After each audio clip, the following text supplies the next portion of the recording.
కార్యక్రమానికి ఆత్మీయ అతిథిగా విచ్చేసిన మన వీధి అరుకు సుపరిచితులు, ఐఐటి ఢిల్లీ నిర్దేశకులు, శాంతి స్వరూప్ భట్నాగర్ పురస్కార గ్రహీత ప్రొఫెసర్ వి రామ్ గోపాల్ రావు గారు ఇప్పుడు మన ముఖ్య అతిథి పద్మభూషణ్ డాక్టర్ కెఐ వరప్రసాద్ రెడ్డి గారిని మన అందరికీ పరిచయం చేస్తారు. నమస్కారం ప్రొఫెసర్ రావు గారు, మీకు సాదర ఆహ్వానం మరియు ధన్యవాదాలు. మీరు ఆరంభించవచ్చు. నమస్తే అండి, థ్యాంక్ యూ వెరీ మచ్. నేను కొన్ని వారాల క్రితం నేను కూడా ఇక్కడ ఒక టాక్ ఇచ్చాను వీధి అరుగు. నాకు దాంతో వీధి అరుగు గురించి తెలిసింది. ఆ తర్వాత నేను మన వెంకటపతి గారితో రెగ్యులర్గా టచ్లో ఉన్నాను.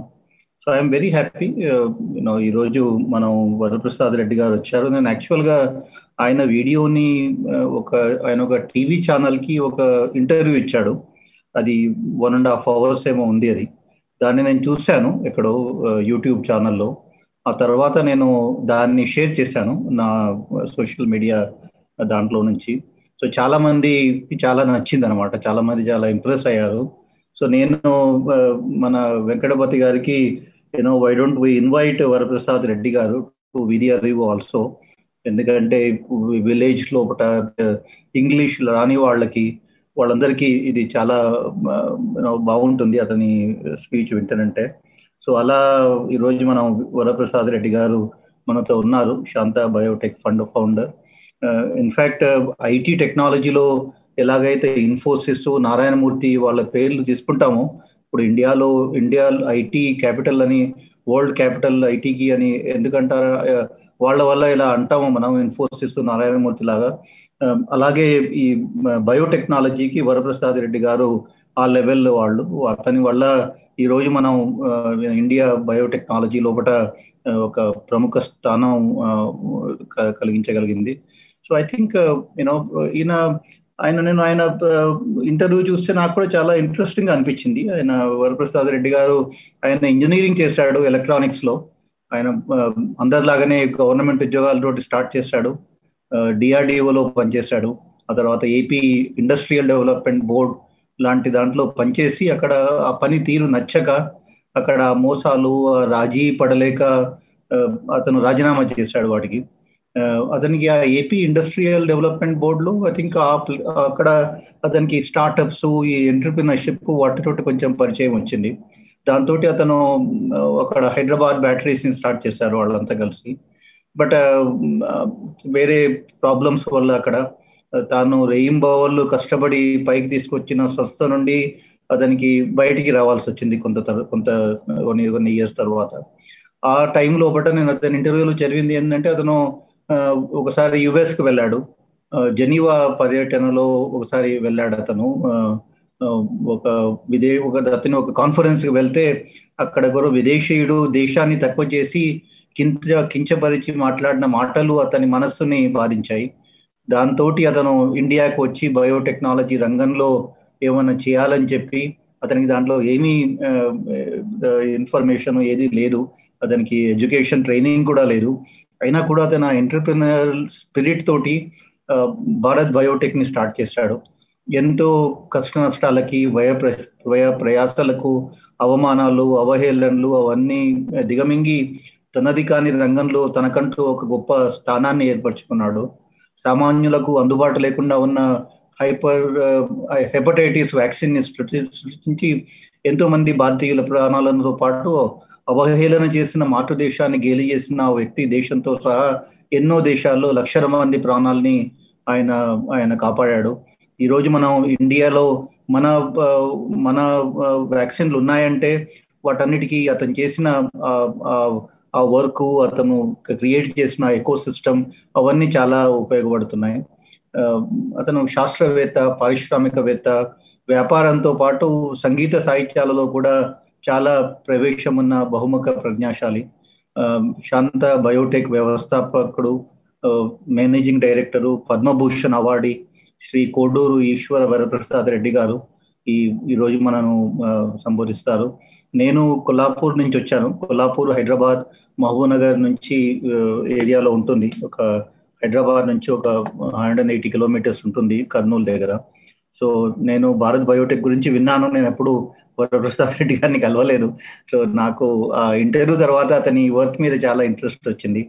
నేను I hope to invite him IIT ఢిల్లీకి ఒకసారి ఇన్వైట్ చేసి, I think we will see. We have a very good biotechnology group here. So thank you, Varaprasad Reddy garu, for accepting our invitation and for being with all of us. Thank you.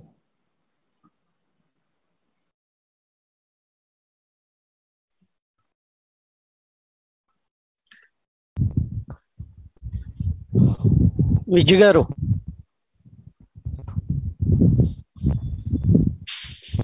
Varaprasad Reddy గారి speech అండి, ఇప్పుడు మీరు మొదలు పెట్టవచ్చు. అందరికీ నమస్కారం. రామ్ గోపాల్ గారు నా గురించిన పరిచయం మీరు వింటారు. నాది కాని రంగంలో నేను రావడం యాదృచ్ఛికం.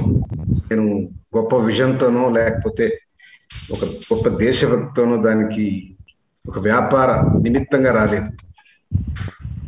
కొన్ని సందర్భాల్లో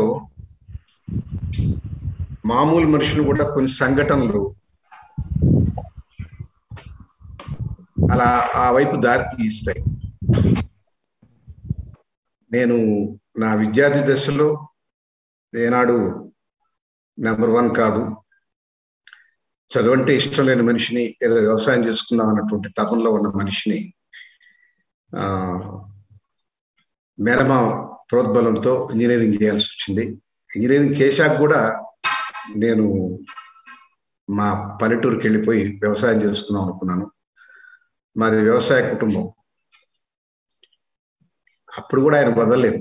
ఆయన ప్రోద్బలంతో నేను అప్పటికి నాకు 1970లో నేను ఇంజనీరింగ్ పాస్ అయినప్పుడు ఆనాటి పరిస్థితులు ఇంజనీరింగ్ తక్కువ.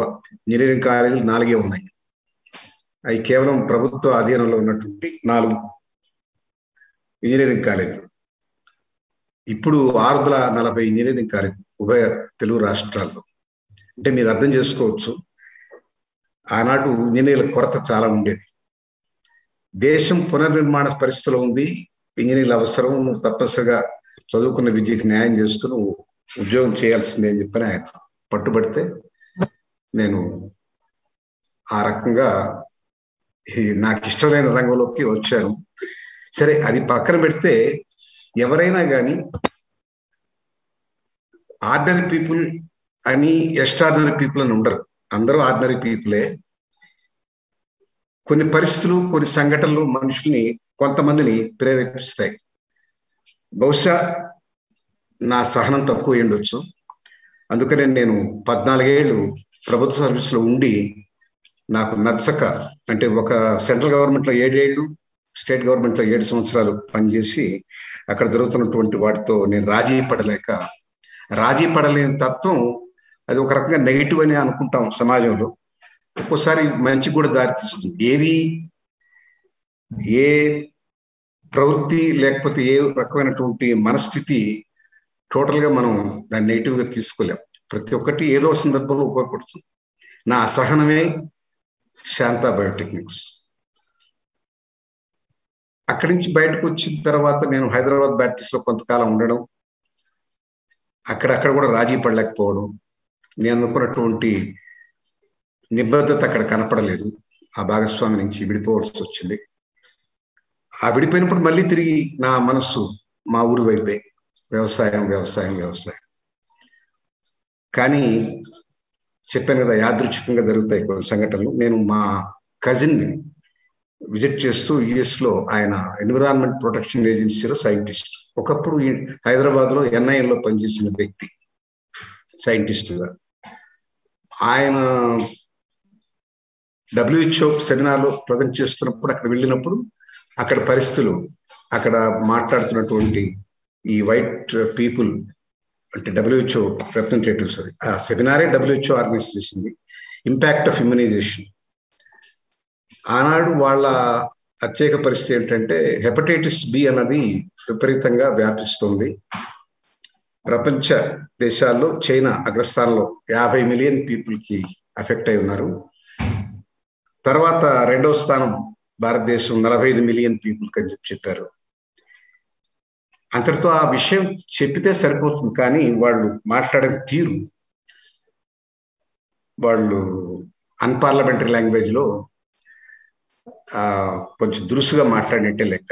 కొన్ని దేశాలు ఇమ్యూనైజేషన్ షెడ్యూల్లో చేర్చాయి హెపటైటిస్ బిని, కొన్ని దేశాలు వాళ్ళ ఇమ్యూనైజేషన్ షెడ్యూల్లో లేదు.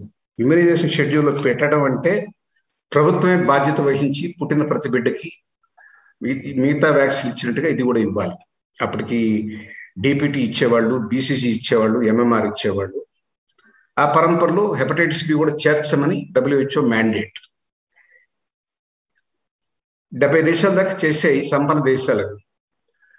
సుమారుగా ఒక 40-50 దేశాలు చేయలేకపోయినాయి, 60 దేశాల దాకా. కారణం ఏంటంటే అది అంత చౌక దొరికేది కాదు. కేవలం ఆ ఉత్పత్తి 3 దేశాలు మాత్రమే చేసేది. ఆ టెక్నాలజీ ప్లాస్మా డెరైవ్డ్ వ్యాక్సిన్ ఉన్నాయి, కానీ ఇది లేటెస్ట్గా రీకాంబినెంట్ టెక్నాలజీ పరంగా చేసింది.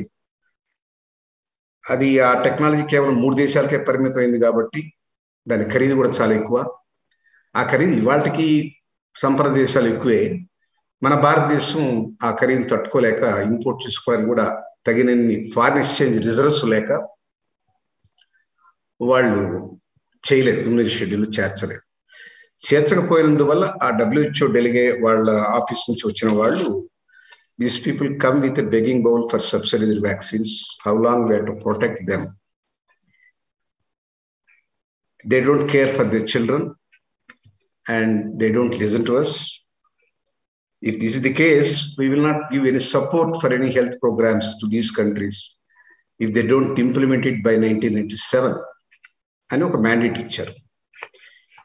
మన బెగ్గర్స్ అంటారు, బెగ్గింగ్ బౌల్ అంటారు, ఇదేమిటిది అని చెప్పి అన్నప్పుడు మా కజిన్ మన ల్యాబ్స్లో పాలిటిక్స్ ఎక్కువ, సైన్స్ తక్కువ అన్న మాట కొంచెం ఆశ్చర్యం, కొంచెం బాధ కలిగించింది.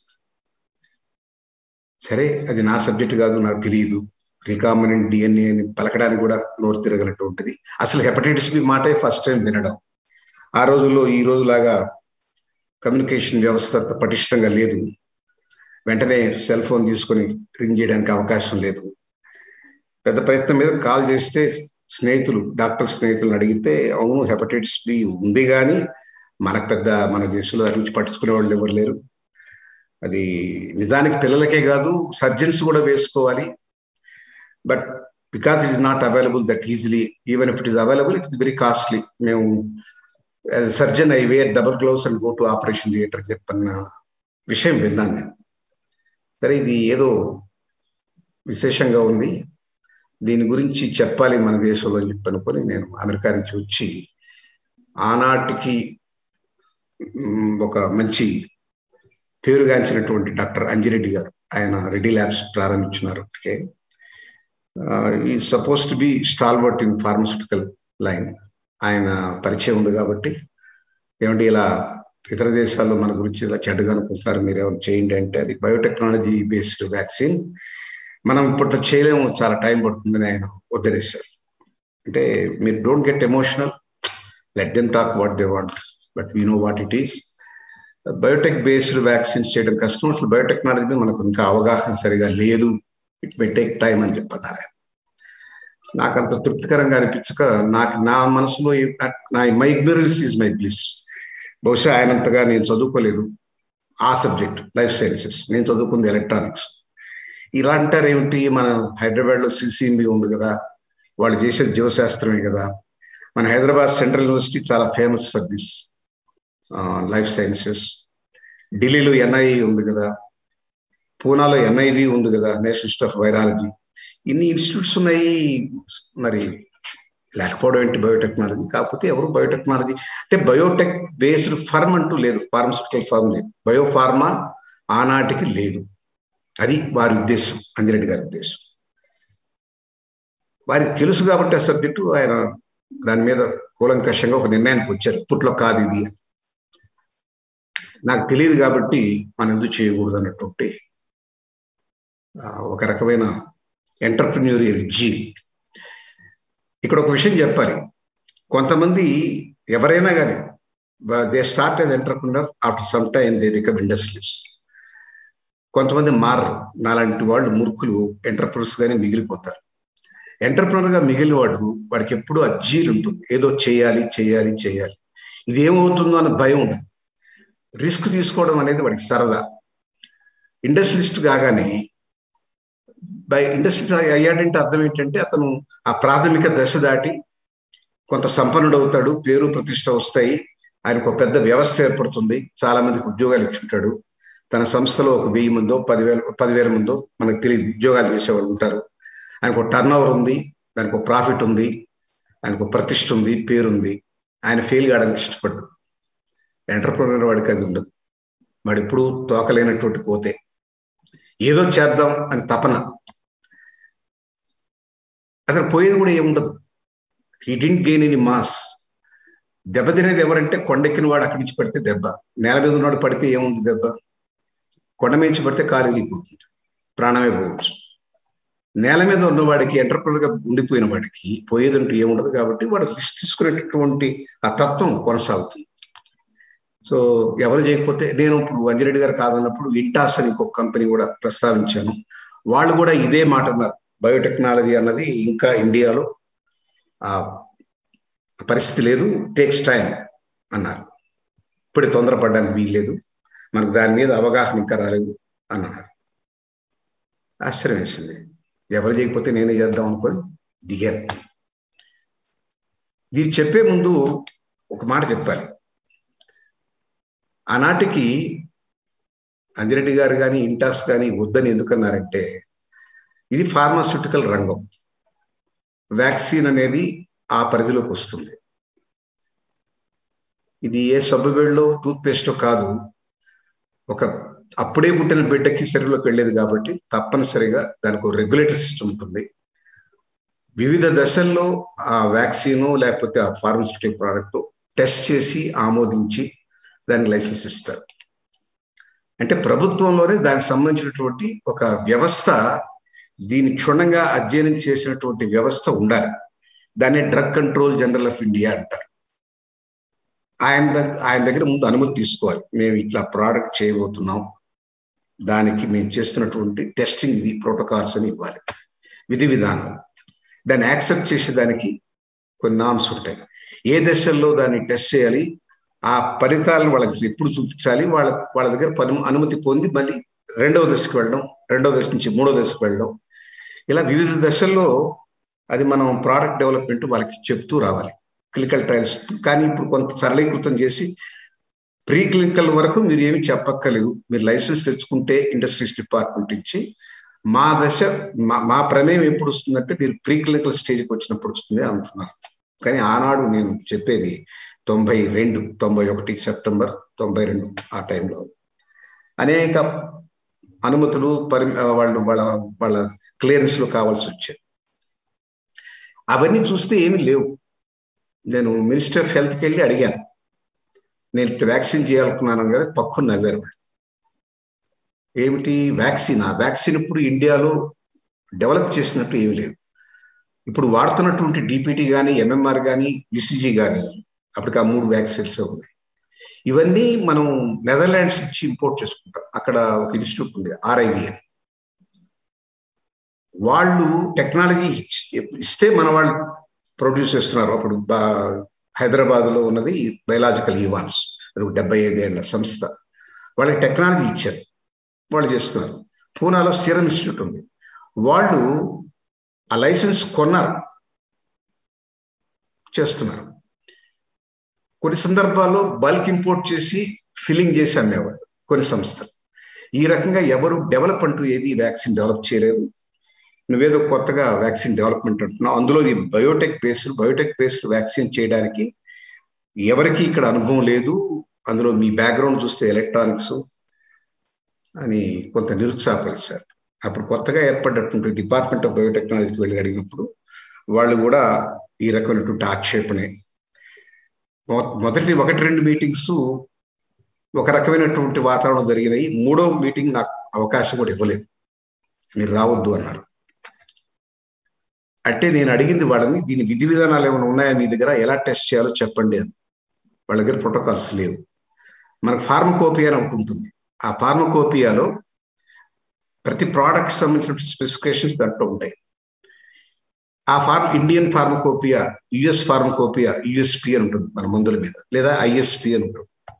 ఆ ఫార్మకోపియాలో ఈ ప్రోడక్ట్ తాలూకు నిబంధనలన్నీ ఉంటాయి, దానికి ఉండాల్సినటువంటి స్పెసిఫికేషన్స్ ఏమిటో. ఆ ఫార్మకోపియాలో, ఇండియన్ ఫార్మకోపియాలో నేను చేయాలనుకుంటుంటే హెపటైటిస్ బి వ్యాక్సిన్ తాలూకు ఏ ప్రస్తావన లేదు. ఆ ఫార్మకోపియాలో దాన్ని చేర్చాలి అని చెప్పని ప్రయత్నం చేస్తే దాని ఫార్మకోపియా ఒక కమిటీ ఉంది. ఆ కమిటీ మెంబర్స్ 6 నెలలకు ఒకసారి కలుస్తారు. నేను నా ప్రయత్నం మొదలెట్టాను. అది చాలా కష్టమైన పని, ఎందుకంటే 23 దాంట్లో కమిటీ మెంబర్స్, డిఫరెంట్ డిపార్ట్మెంట్స్ నుంచి వాళ్ళు కంగ్లామరేషన్. ఇండస్ట్రీస్ నుంచి ఒకరు, హెల్త్ నుంచి ఒకరు, ఫైనాన్స్ నుంచి ఒకరు, మినిస్ట్రీ ఆఫ్ ఎన్విరాన్మెంట్ నుంచి ఒకరు, మినిస్ట్రీ ఆఫ్ ఫారెస్ట్ నుంచి ఒకరు, ministry of drugs and pharmacy నుంచి ఒకరు, ఇలా అనేక డిపార్ట్మెంట్స్ నుంచి ఆయా సెక్రటరీస్ వాళ్ళంతా ఐఏఎస్ ఆఫీసర్స్ వస్తారు. వాళ్ళ 23 మందిలో కోరం కంప్లీట్ కావాలంటే 75% అటెండెన్స్ ఉండాలి. వాళ్ళు ఎప్పుడు 75% ఉండరు, అందరూ బిజీ పీపులే. అంటే 6 నెలలకు జరగాల్సినటువంటి కమిటీ ఒక సందర్భంలో జరగదు. జరిగింది అనుకోండి, వాళ్ళు ఒక నిర్ణయం తీసుకోరు. నిర్ణయం తీసుకున్నారు అనుకోండి, మినిట్స్ తయారు కావు. మినిట్స్ తయారైనాయి అనుకోండి, అది ఒక రూపం చెంది దానికి సంబంధించినటువంటి ఒక నిర్ణయాన్ని పబ్లిష్ చేసే అవకాశం చాలా తక్కువ. ఇట్లా 3.5-4 ఏళ్ళు వాళ్ళ చుట్టూ తిరగాల్సి వచ్చింది. మరి ఆ నిబంధనలు లేకుండా నేను ప్రోడక్ట్ డెవలప్మెంట్ ఎలా చేయాలి, అదొక ప్రశ్న. హ్యాండ్స్ ఆన్ ఎక్స్పీరియన్స్ వాళ్ళు ఎవరూ లేరు, దీనికి సంబంధించినటువంటి విషయం తెలిసిన వాళ్ళు ఎవరూ లేరు. ఇవాళ వ్యాక్సిన్ అంటే ఇప్పుడు అందరికీ తెలిసిపోయింది. ఒక రకమైన కరోనా వచ్చాక మన స్థితిగతులు మారిపోయినాయి. ఒక్క సంతోషం లేకపోతే ఒక రకమైనటువంటి ఆశ్చర్యం లేదా ఒక రకమైన దిగులు ఏమిటంటే, కరోనా మహమ్మారి అని చెప్పి అంటున్నా కానీ మనకు చాలా చాలా గుణపాఠాలు నేర్పింది. నా లెక్కలో అది భద్రకరి, మనల్ని సరిదిద్దడానికి వచ్చినటువంటి ఒక అమ్మవారే. నిజానికి మనం పాత రోజుల్లో అమ్మవారు పోసింది అనేవాడు స్మాల్ పాక్స్. ఆట్లమ్మని కూడా ఆట్లమ్మ అంత గౌరవంగా పిలిచాం. ఈ సైతాన్ని తరిమేస్తాం, దీన్ని చంపేస్తాం, దీన్ని పొడి చేస్తామని ఇవాళ కవితలు వస్తున్నాయి, కానీ ఇది సరైన ఉద్దేశం కాదు. నిజానికి చూడండి, కోవిడ్ వల్ల చాలా మంది పోగొట్టుకున్నాం. ఇంతకన్నా ఎక్కువ మందిని 100 ఏళ్ల క్రితం మనం స్వైన్ ఫ్లూ వచ్చి పోగొట్టుకోలేదా? ఇంతకన్నా ఎక్కువ మందిని ప్లేగ్ వచ్చి పోగొట్టుకోలేదా? ఇంతకన్నా ఎక్కువ మందిని కుష్ఠవ్యాధి వచ్చి పోగొట్టుకోలేదా? అయితే వాటికి దీనికి ఒక తేడా ఉంది, ప్రధానమైన తేడా. ఇది ఈ ఇతర నేను చెప్పినటువంటి స్వైన్ ఫ్లూ కానీ ప్లేగ్ కానీ ఇవన్నీ ఒక ప్రదేశానికి సంబంధించి వచ్చేది. ఆ ప్రదేశం ఒక రాష్ట్రం, ఒక దేశం లేదా ఒక ఖండం. అంతేగాని భూమండలం చుట్టూ అన్ని దేశాలకి ఒక్కసారిగా వ్యాపించినటువంటి దాఖలాలు లేవు. గతంలో కోవిడ్ చేసిన పని అది, అందరినీ ఒక్కసారిగా చుట్టుముట్టింది, అతలాకుతలం చేసేసింది. మరణాలు తక్కువ కావచ్చేమో కానీ మొత్తం మీద ఆర్థిక వ్యవస్థ, మనుషుల్లో ఆత్మవిశ్వాసం అన్ని పడిపోయినాయి. అది అభివృద్ధి చెందిన దేశమైనా కావచ్చు, అభివృద్ధి చెందుతున్న దేశమైనా కావచ్చు, అభివృద్ధి చెందని దేశం కూడా కావచ్చు, అటు ఆఫ్రికా కావచ్చు, అమెరికా కావచ్చు, అందరూ మోకాళ్ళ మీద కూర్చోబెట్టేసింది. అంత శక్తివంతమైనటువంటి వైరస్ అది. దాన్ని మనం సైతానని అదని దీన్ని అనడం కంటే అమ్మవారిగా భావించి కొలిస్తేనే మంచిది. అది ఎందుకు వచ్చింది అంటే గుణపాఠం చెప్పడానికే వచ్చింది నా ఉద్దేశం. మన ఆచారం మనం మర్చిపోయాం, మన తిండి మనం మర్చిపోయాం. పూర్ణచంద్ర గారు ఇక్కడే ఉన్నారు. ఆహార నియమాలు ఆయన ఎన్నో పుస్తకాలు రాశారు. మనం ఒక్కరమన్నా ఆ పద్ధతిలో బతుకుతున్నాం? మన స్వధర్మం మనం పాటించామా? మన శుచి శుభ్రత మనకుందా? మన ఆచారం మనం పాటించామా? బయట నుంచి వచ్చినప్పుడు కాళ్ళు చేతులు కడుక్కొని ఇంట్లోకి వెళ్ళాలి. మనం ఆ పని చేయటం లేదు. స్పూన్లు ఫోర్కులు పెట్టుకున్నాం. ఆ స్పూన్లు ఫోర్కులు కడిగే కావు కదా, ఎప్పుడో కడిగి పెట్టేస్తుంటారు. ఆ తర్వాత కడగరు కదా, మనం చేతులు కడుక్కొని అప్పుడు భోజనం చేస్తాం. సరే, అసలు భోజనానికి కూర్చునేటప్పుడు బయట నుంచి వచ్చిన వస్త్రాలతో ఉండవు, వస్త్రం మార్చుకుంటాం, వీలైతే స్నానం చేసే భోజనం చేస్తాం.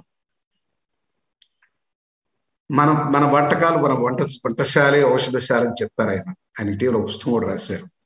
ఆయన మాట్లాడినప్పుడు చెప్తారు. అక్కడ వాడేటువంటి ప్రతి స్పైస్ మన ఇమ్యూనిటీ పెంచేది. మనకున్నటువంటి ఆహారం మనకు శక్తిని పుష్టిని ఇచ్చేదే కాకుండా మనకు రోగ నిరోధక శక్తి పెంచేది. అవి మానేసాం. బర్గర్లు పిజ్జాలు తినడం మొదలెట్టాం. రోడ్ సైడ్ తినడం ఫ్యాషన్ అనుకున్నాం. అక్కడ స్కూటర్ ఆపో కార్ ఆపో రోడ్డు మీద ఒక దోశ పోయించుకొని తింటే అదొక పెద్ద స్టైల్, నైస్. సెల్ఫీలు తీసుకొని అందరికీ పెట్టాం, ఇన్స్టాగ్రామ్లో పెట్టుకున్నాం. నేను ఇవాళ రోడ్ నెంబర్ 11లో తిన్నాను రా, నువ్వు రోడ్ నెంబర్ 20లో తిన్నావా, ఎక్కడ తిన్నావు? ఇది కదా మన ధర్మం. మనం మర్చిపోయి వ్యాక్సినే దానికి పరమావధి అనుకుంటే ఎట్లా? ఒకప్పుడు ఈ హెపటైటిస్ బి నేను చెప్తున్నటువంటి సందర్భంలో మన దేశంలో ఆ వ్యాక్సిన్ లేదు. చచ్చిపోయారు, అందరూ చచ్చిపోయారు. కానీ ఇంత హడావిడి పడ్డామా? నేను ఇంటర్వ్యూకి ఒక సెక్రటరీ దగ్గరికి వెళ్తే ఇంటర్వ్యూలు ఇవ్వలేదు మూడోసారి. ఇవాళ ప్రైమ్ మినిస్టరే మన కంపెనీ చుట్టూ తిరుగుతున్నారు. బాబు వ్యాక్సిన్ చేయండి, బాబు వ్యాక్సిన్ చేయండి. ఇంత మార్పు ఎందుకు వచ్చిందండి? మనం బలహీనలో అయ్యాం. మన ధర్మం మనం మర్చిపోయాం. ప్రతి వ్యాధికి వ్యాక్సినే కాదు అవసరం, దానికన్నా ముందు చేయాల్సిన పనులు చాలా ఉన్నాయి. ఇంతెందుకు, స్వైన్ ఫ్లూ వ్యాక్సిన్ ఎన్నేళ్ళు పట్టింది డెవలప్ చేయడానికి? 22 ఏళ్ళు పట్టింది. లెప్రసీకి ఎంతకాలం పట్టింది వ్యాక్సిన్ చేయడానికి? 18 ఏళ్ళు పట్టింది. హెపటైటిస్ బి మన దేశంలో ఒకరు ఆల్రెడీ ఎవరో చేసిన దాన్ని ఆ ప్రాసెస్ కాకుండా వేరే ప్రాసెస్ చేయడానికి 5.5 సంవత్సరం పట్టింది.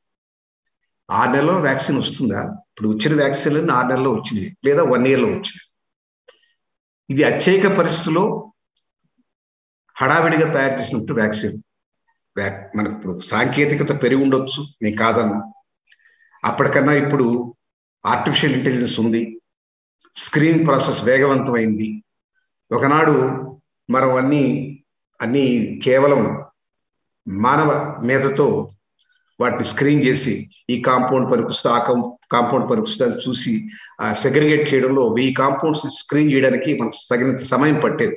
కానీ ఇప్పుడు ఆర్టిఫిషియల్ ఇంటెలిజెన్స్ వచ్చాక వేగవంతం అయి ఉండొచ్చు, అది నేను కాదను. కానీ టెస్టింగ్ మెకానిజం ప్రతి దశలో దాన్ని టెస్ట్ చేయాల్సిన అవసరం ఉంది కదా. అవన్నీ జరిగినాయా? జరగలేదని అనుకుంటున్నాను నేను. ఇది అత్యయిక పరిస్థితితో తయారైనటువంటి హడావిడి వ్యాక్సిన్లు అవి మేలే చేస్తున్నాయి, కాదను. కానీ అన్ఆన్సర్డ్ క్వశ్చన్స్ చాలా ఉన్నాయి. నేను సైంటిస్ట్ని కాకపోయినా ఆ వ్యాక్సిన్స్ రంగంలో 30 ఏళ్ళుగా ఉన్నాను కాబట్టి సమాధానం దొరకని ప్రశ్న నేను అడుగుతాను. దాని లైఫ్ ఎంత అంటే ఎవరైనా చెప్పగలరా? దాని షెల్ఫ్ లైఫ్, దాని హాఫ్ లైఫ్ అంటే ఎవరైనా చెప్పగలరా? దాని పొటెన్సీ ఎంతకాలం ఉంటుందంటే, మళ్ళీ దానికి ఎప్పుడు చేసుకోవాలి బూస్టర్ డోస్ అంటే చెప్పగలరా? ఒకసారి గ్యాప్ వచ్చి 28 రోజులు అన్నారు, వ్యాక్సిన్ దొరకపోయేసరికి 28 రోజులు కాదు 40 రోజులు బాగుంటుంది అన్నారు. ఇప్పుడు మరీ వేగంగా 56 రోజులు కాదు 60 రోజులు 90 రోజులు మంచిది అంటున్నారు. అంటే మనకు డిమాండ్ సప్లైని బట్టి ఈ గ్యాప్ పెంచుకుంటూ పోతారా? ఇది సైంటిఫిక్ వేనా? ఇవన్నీ కూలంకషంగా క్షుణ్ణంగా ల్యాబ్లో టెస్ట్ కాబడలేదు. అయితే ఇవి చేయాలి, తప్పదు. నేను అనేది ఏంటంటే సరైనటువంటి ప్రిపేర్నెస్ లేకపోవడమే దీనికి కారణం. నా పాయింట్ అక్కడ. ఆనాడు హెపటైటిస్ బికి బలి తిరిగిన గతంలోకి వస్తారు.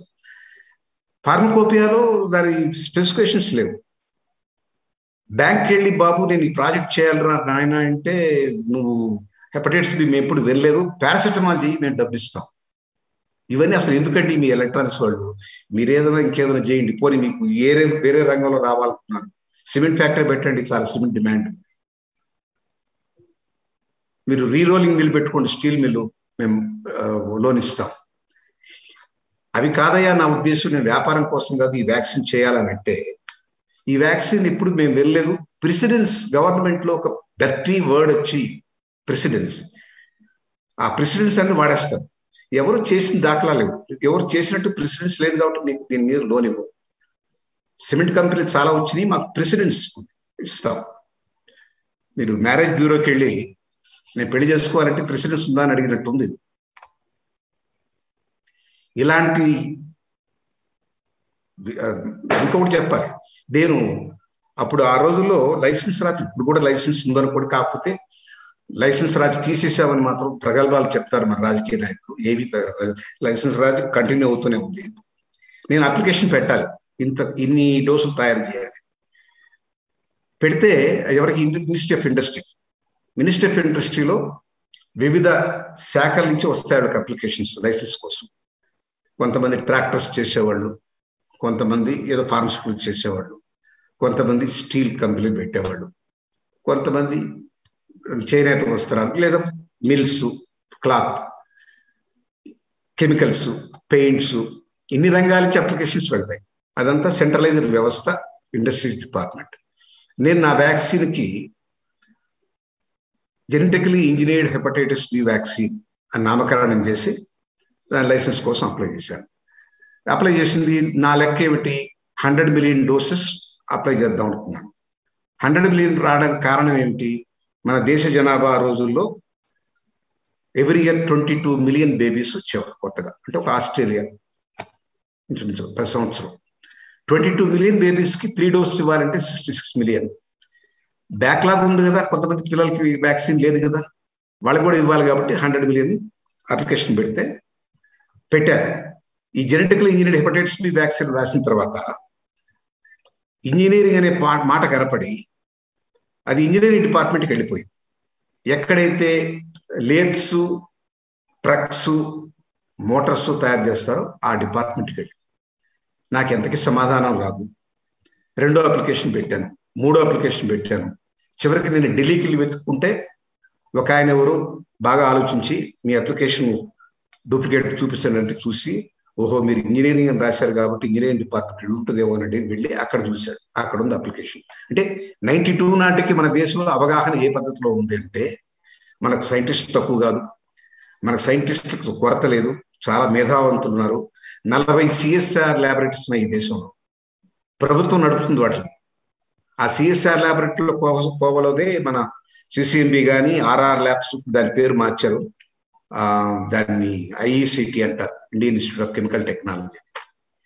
40 ల్యాబొరేటరీస్ ఉన్నాయి, మేధావంతులైన సైంటిస్ట్ పనిచేస్తున్నారు. కానీ ఇండస్ట్రీస్ డిపార్ట్మెంట్ లో మాత్రం హెపటైటిస్ బి వ్యాక్సిన్ పెట్టిన పేరు అర్థం కానిటువంటి పరిస్థితులు మన అధికార గణం ఉంది. మినిస్ట్రీ ఆఫ్ హెల్త్కి వెళ్ళి నేను వ్యాక్సిన్ చేస్తానంటే నవ్వారు, వ్యాక్సిన్కి డెవలప్మెంట్ అనేది లేదని. డిపార్ట్మెంట్ ఆఫ్ బయోటెక్నాలజీకి వెళ్ళి అడిగితే డోంట్ వేస్ట్ అవర్ టైం అని పంపించేశారు. 92 నాటికి మన ప్రభుత్వంలో అవగాహన ఈ మాత్రం. డాక్టర్స్ ఇది చాలా ఖరీదైంది, మనకు దొరకదు, అదేదో డబ్బున్న వాళ్ళు, ఇన్ఫ్లుయెన్స్ ఉన్న వాళ్ళు వేసుకుంటారు, మేము డబుల్ గ్లౌస్ వేసుకొని ఆపరేషన్ చేస్తాం అన్నారే కానీ దీన్ని ఉద్యమించి లేదా కనీసం మెడికల్ అసోసియేషన్ నుంచి రాసి ఈ వ్యాక్సిన్ అవసరం తెప్పించుకోండి అని చెప్పి అడుగుడాలి. అది వాళ్ళు ప్రయత్నం చేయలేదు. అదేదో కొత్తది అవసరం లేదు అనే భావనలోనే ఉన్నారు. అంటే ఇటు ప్రజల్లో కానీ ఇటు ప్రభుత్వంలో కానీ ఎవరికి దీని మీద సరైన అవగాహన లేదు. సరే, బ్యాంకులు డబ్బు ఇవ్వవు, నా దగ్గర టెక్నాలజీ లేదు, దాని మీద హ్యాండ్స్ ఆన్ ఎక్స్పీరియన్స్ ఉన్న సైంటిస్టులు లేరు. ఏదైనా ఒక ఇండస్ట్రీ పెట్టడానికి మనకు ఒక నమూనా కావాలి. నేను సిమెంట్ కంపెనీ పెట్టాలంటే ACC సిమెంట్కి వెళ్ళి ఆడ జనరల్ మేనేజర్ని పట్టుకుని, బాబు నేను ఇంత ఈ 100 టన్స్ పర్ యానం నేను తయారు చేయాలనుకున్న సిమెంట్ ఫ్యాక్టరీ, నాకేమన్నా ఒక మ్యాప్ ఇస్తావా, దాని మీద లేఅవుట్ ఇస్తావా అంటే శుభ్రంగా ఇస్తాం. There are many consultants who can help you in that. But దీనికి ఎవరు నమూనా ఇచ్చేవాళ్ళు లేరు, కన్సల్టెంట్స్ లేరు, టెక్నాలజీ లేదు, బ్యాంక్ నుంచి డబ్బు లేదు, నేను ఆ పరిశ్రమ చెందినవాడిని కాదు, ప్రభుత్వ పరంగా ఏ రకమైన సహకారం లేదు. ఎలా ఈ ఇండస్ట్రీ? ఇది అవసరం అని ఎవరు అనుకున్నారు? మూర్ఖంగా నేను అనుకున్నా, గవర్నమెంట్ అనుకోలేదు. సో ఇలాంటి అనేక ఎదురు సవాళ్ళు ఉన్నప్పుడు అది మంచి ఉద్దేశం కాబట్టి, ఏదో ఇంగ్లీష్లో ఒక అడేజ్ ఉంది, when your thinking is noble the nature the universe will conspire to make it happen. And negative word వాడారు, కాన్స్పిరేషన్. కాన్స్పిరేషన్ అనేది అది ఒక వ్యూహం కింద లెక్క, నెగిటివ్ సెన్స్ లో వాడతారు. బట్ నేచరే కాన్స్పైర్ అయ్యి మీకు సహాయం చేస్తుంది అని అద్భుతంగా చెప్పాడు ఇంగ్లీష్ వాడు ఎవడు. ఆ రకంగా ఆనాడు పరిస్థితులు. సరే, అప్పుడు ఎవరికి నమ్మకం లేదు గవర్నమెంట్లో వ్యాక్సిన్ మనం చేసుకోగలమని. 850 రూపాయలకు వచ్చేది కంట్రీలోకి. దాన్ని అందుకని అంత ఖరీదు కాబట్టే మేము దీన్ని ఇమ్యూనైజేషన్ షెడ్యూల్లో పెట్టమన్నారు. రెండవది, అది ఇంపోర్ట్ చేసుకోవాలి డాలర్స్లో. 92 నాటికి మీ అందరికీ తెలియాల్సిన విషయం ఏంటంటే మన ఫారిన్ ఎక్స్చేంజ్ రిజర్వ్స్ కేవలం 200 మిలియన్. అది 200 మిలియన్ ఉన్నాయంటే ఎందుకు పనికొస్తే మన ఆయిల్ ఇంపోర్టేషన్ దేనికో 2 నెలలు సరిపడం, అంతకు మించి లేదు. ఇవాళ మన ఫారిన్ ఎక్స్చేంజ్ రిజర్వ్స్ మీకు చెప్తే ఆశ్చర్యపోతారు. 200 మిలియన్ నుంచి మన ఇండియా ప్రగతి లేదంటారు కానీ చాలా ప్రగతి ఉందండి, చాలా ప్రగతి ఉంది. కాకపోతే ఆ ప్రగతి కేవలం 3% or 4% పాపులేషన్కి వెళ్ళింది. మిగతా 96% పడిపోతూ ఉన్నారు రోజు రోజుకి బిలో పవర్టీ లైన్కి. అది దౌర్భాగ్యం, డిస్ప్రపోర్షనేట్ డిస్ట్రిబ్యూషన్. ఆనాడు 200 మిలియన్ ఉంటే వాళ్ళ $540 బిలియన్ ఉంది మన దగ్గర. ప్రగతే కదా. సరే, మొత్తం మీద అలాంటి పరిస్థితుల్లో గవర్నమెంట్ ఇంపోర్ట్ చేసి దాని వ్యాక్సిన్ ఇమ్యూని షెడ్యూల్లో పెట్టలేదు. నా సంకల్పం ఏమిటి, గవర్నమెంట్ దీని ఇమ్యూని షెడ్యూల్ పెట్టాలి అంటే తప్పనిసరిగా మనం దీన్ని should make it available locally in Indian rupees and we should make it affordable like any other vaccine. మిగతా వ్యాక్సిన్లు ఏమిటి, డిపిటి, ఎంఎంఆర్, బీసీజీ, అవన్నిటి చూస్తే వాటి ఖరీదులంతా కేవలం 30 రూపీస్ నుంచి 50 రూపీస్ ఆ రేంజ్లో ఉన్నాయి, కొన్ని 70 రూపీస్ ఉన్నాయి. నేను కూడా నా వ్యాక్సిన్ 50 రూపాయలు చేయాలి. నాకు దాని ప్రాజెక్టు విడ్త్ ఎంతో, డెప్త్ ఎంతో, లెంగ్త్ ఎంతో తెలియదు. దాని గురించి ఏం ఎక్విప్మెంట్ కావాలో తెలియదు, ఎంతకాలం పడుతుందో తెలియదు, ఎంతమంది సైంటిస్ట్ కావాలో తెలియదు. అయినా సంకల్పం ఏమిటి, 50 రూపాయలకి మిగతా వ్యాక్సిన్ లాగా ఇది ఇవ్వగలిగితే ప్రభుత్వం దీన్ని ఇమ్యూని షెడ్యూల్ చేరుస్తుంది, ప్రతి బిడ్డకి వ్యాక్సిన్ వస్తుంది. ఇది ఒక రకమైనటువంటి పిడివాదం. ఒకసారి అండి పిడివాదాలు లేకపోతే మూర్ఖత్వాలే పనిచేస్తాయి. అందులో పిడివాదాన్ని మూర్ఖత్వాన్ని నిరసించకండి, అవి కూడా ఒకసారి పనిచేస్తాయి. సరే, ఐ కమ్ బ్యాక్ టు అప్పుడు ఆనాటికి ప్రిపేర్నెస్ లేదు. పోనీ అది ఇప్పుడు 92 ఎన్నేళ్ళు అయిపోయిందండి. 92 నుంచి ఇప్పుడు మనం 22కి వచ్చేస్తున్నాము, సుమారు 30 ఏళ్ళు. ఏమైనా ఇంప్రూవ్మెంట్ ఉందా దేశంలో? ఉందని అనుకుంటున్నారా? 540 బిలియన్ అయితే సంపాదించాం. ఎలా సంపాదించాం? అది మనం కష్టపడి మన జీడిపి పెంచి కాదు. ఒక జీడిపి కూడా పెరిగింది. ఏ రకంగా పెరిగింది? వస్తు ఉత్పత్తిలో కాదు, వ్యవసాయంలో కాదు. మనం వ్యవసాయ ఆధారిత దేశం, 65% వ్యవసాయం మీద ఆధారపడ్డ దేశం. మీకు ఆశ్చర్యపోతారు చెప్తే, జీడిపిలో దాని పర్సంటేజ్ పడిపోతూ పడిపోతూ పడిపోతూ, వస్తు ఉత్పత్తి పడిపోతూ పడిపోతూ పడిపోతూ, సేవా రంగంలో వచ్చింది అభివృద్ధి. సేవా రంగం అంటే ఏమిటి? ఐటీ. రామ్ గోపాల్ ప్రొఫెసర్ గారు నన్ను మన్నించాలి, ఐటీ రంగం చేసినంత ద్రోహం ఇంకెవ్వరూ చేయలేదు ఈ దేశానికి. అందరూ ఐటీ కూలీలే వెళ్ళిపోయారు ఫారిన్ ఎక్స్చేంజ్. అక్కడి నుంచి ఫారిన్ ఎక్స్చేంజ్ సంపాదించి పంపిస్తున్నారు. అందుకని 540 బిలియన్ అయింది. మనం ఏమైనా వస్తువులు తయారు చేసి వాటి మీద సంపాదించిన డబ్బు అనుకుంటున్నారా? కాదు. మన ఐటీ ప్రొఫెషనల్స్ ని తంపరగా పంపించారు. ఇన్ఫోసిస్ పంపించారు, టీసీఎస్ పంపించారు, విప్రో పంపించారు. కానీ విప్రోని ఆ కేటగిరీలో పెట్టదలుచుకోలేదు. విప్రో వాళ్ళు కొంతైనా ప్రోడక్ట్స్ డెవలప్ చేశారు. మన ఇన్ఫోసిస్ వాళ్ళు ఏమైనా ప్రోడక్ట్స్ డెవలప్ చేశారా? వాళ్ళు చేయలేరండి. ఆఫీసు, విండోస్ అక్కడ పనిచేసే వాళ్ళంతా ఎవరు? మన వాళ్ళే. అమెరికాలో పనిచేసేది గంటకి $70. దాని కూలీ అంటే మీరు బాధపడవచ్చు, నేను కూలీ అనే అంటారు. Wage $70 per hour. అలాంటి తీసుకొని పనిచేసాం. మనం వాళ్ళకి ప్రోడక్ట్స్ డెవలప్ చేసాం, వాళ్ళకి ఇచ్చాం. ఐపీ వాళ్ళది. ఇవాళకి అది $70కి $100కి అమ్ముతున్నారు మైక్రోసాఫ్ట్ వాళ్ళు. మనం చేసుకుంటే $1 అమ్మొచ్చు. మనం ఎందుకు చేసుకోలేము? మనకు ఆ స్థాయి లేదా? మన ఇంజనీర్ తక్కువ వాళ్ళ, మన సైంటిస్ట్ తక్కువ వాళ్ళ? మనకు మేధో సంపత్తికి ఏ రకమైన లోటు లేదు. మనం మనకున్నటువంటి వనరులు, మానవ వనరులు సరిగా వాడుకోకపోబట్టే, వాళ్ళకి మంచి అవకాశాలు కల్పించకపోబట్టే, ఇన్ఫోసిస్ లాంటి కంపెనీలు R&D మీద వ్యయం చేయకపోబట్టే, టీసీఎస్ లాంటి కంపెనీలు మనకంటూ ఒక ప్రోడక్ట్ ఉండాలని నిర్ణయించుకోకపోబట్టే, అలా చేయకపోతే తప్పని చెప్పని నాయకులు ఉండబట్టే కేవలం సేవారంగం అని గొప్పగా చెప్పుకున్నా అక్కడికంతా వెళ్ళినటువంటి వాళ్ళు గంటకి $70 తీసుకున్నవాడు ఆ సంస్థకు 20-30 ఇచ్చి $40 వాళ్ళు ఖర్చు పెట్టుకొని సగానికి సగం ఇండియాకి పంపిస్తే ఆ ఫారిన్ ఎక్స్చేంజ్ రిజర్వ్స్ పెరిగినాయి. అది కాకుండా ఇంకో పని కూడా చేశారు. 92లో ఇతర దేశాల నుంచి మనం టెక్నాలజీ ఇన్వెస్ట్మెంట్లు కావాలి అని మన్మోహన్ సింగ్ గారి టైంలో 40% విదేశీ కంపెనీలు లోకల్ కంపెనీలో పెట్టుబడి పెట్టవచ్చు, 40 చాలదు 50 చేద్దాం ఉంటుంది. చేసినప్పుడు ఆనాడు అపోజిషన్లో ఉన్నటువంటి బీజేపీ వాళ్ళు చాలా తీవ్రంగా విమర్శించారు. ఇది దేశ ద్రోహం, మన కంపెనీల్లో 50% వాటా వాళ్ళకి ఇచ్చేస్తే మన అస్తిత్వం కోల్పోతున్నాం అన్నారు. నిజమే, మేమంతా బాధపడ్డాం. కానీ అది పెట్టకపోతే అక్కడి నుంచి టెక్నాలజీ రాదు, ఇన్వెస్ట్మెంట్స్ రావు, మన దగ్గర డబ్బు లేదు. మన విదేశీ సొమ్ము కావాలి, విదేశీ టెక్నాలజీ కావాలి, విదేశీ మార్కెట్లు కావాలి. ఇదంతా ప్రపంచీకరణలో ఉన్నటువంటి మాయ అయింది. 50% కష్టంతోనే ఒప్పుకున్నాం. తర్వాత ఏమైంది? ప్రభుత్వం మారింది. 50 కాస్త 75 అయింది, 75 పోయి 100 అయింది. ఇక దేశంలో ఏ స్వదేశీ కంపెనీ బతుకుతుంది చెప్పండి? వాళ్ళ శాంతాకి తన అస్తిత్వం పోయింది. శాంత ఉద్దేశం ఏమిటి? మన వ్యాక్సిన్లు మన ప్రజలకు మన అందుబాటు ధరలో లోకల్గా తయారు చేసుకోవాలి. ఆ సంకల్పం పోయినట్టే కదా. ఇప్పుడు ఏమైంది? సనోఫీ వాళ్ళు వచ్చారు. వాళ్ళు కంపెనీకి వాల్యూ విపరీతంగా పెంచేశారు. కొనుక్కోదలుచుకున్నప్పుడు కొనేవాడి ఆదుర్ద, కొనేవాడి అవసరం. మా షేర్ 4,000 కన్నా ఉండే అవకాశం లేదు. 3,000 రూపాయలు పెట్టేశారు షేర్, 2,340. షేర్ హోల్డర్స్ అందరం వేసుకున్నారు. నేనేమైపోతాను? ఒంటరివాడిని అయిపోతాను. నేను ఫౌండర్ కాబట్టి అమ్మకూడదు. అమ్మకూడదు అంటే అమ్మడానికి ఇష్టపడలేదు అనుకున్నాను. చివరికి ఇప్పుడు అమ్మేశాను అనుకోండి. నేనది ఏంటంటే మిగతా అందరూ ఇండస్ట్రీ వెళ్ళిపోయాక నేను ఏకాకిని అవుతాను, మైనారిటీ అవుతాను. అక్కడ విధి విధానాలు, అక్కడ ఆ కంపెనీ కంపెనీ ప్రయారిటీ మారిపోయింది.